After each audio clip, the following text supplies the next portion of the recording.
Мен Түркістан облысы Түлкібас ауданы Терет ауылы Бодабай Ағбайұлы атындағы жалпы орта мектебінің 6 сынып оқушысы Махан қызы Екеназ боламын. Самат Мұхтаров 1990 жылы туып, 1920 жылы дүниеден өткен жауынгер. Ол атына Қамар сұлу, кім жазды, кедей атты шығармаларын қалдырып кеткен. Мен сол сіздерге Қамар сұлу атты шығармасын дайындап келдім. Қамар сұлу. Бұл романда Қамар сұлудың Омар деген әкесі болады. Және оның Қасен деген орыс ағасы болады. Сол Қасеннің сыныптасы Ахмет Қамарды сүйіп, екеуі бір-бірін сүйіп ғашық болады. Сол кезде Ахмет Қамарға хат жазып жүрген кезде Қамар хатқа мен семен кедей болғаның үшін семен жүре алмаймын. Әкем ұрсады деп Ахметке жауабын жазады. Сол кезде Ахмет қоя береді, өзінің ғашықтығын іске сақтап.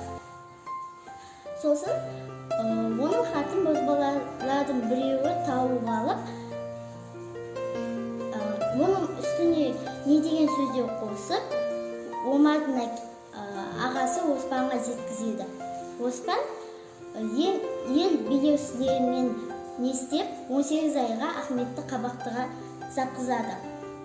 Сол кезде ауылға Нұрым деген бай кісі келеді. Нұрым Қамарды ғашық болып қалады. Бірақ Қамар Нұрымға қарамайды. Оның сүйгені Ахмет еді.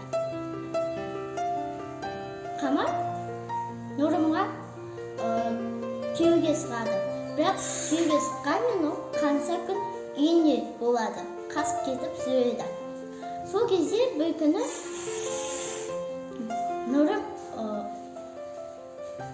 Қамарға барған кезде ол қатты заман аурумен ауырады. Сол кезде ол халықтар оны Ахметтің дуасы деп түсінеді.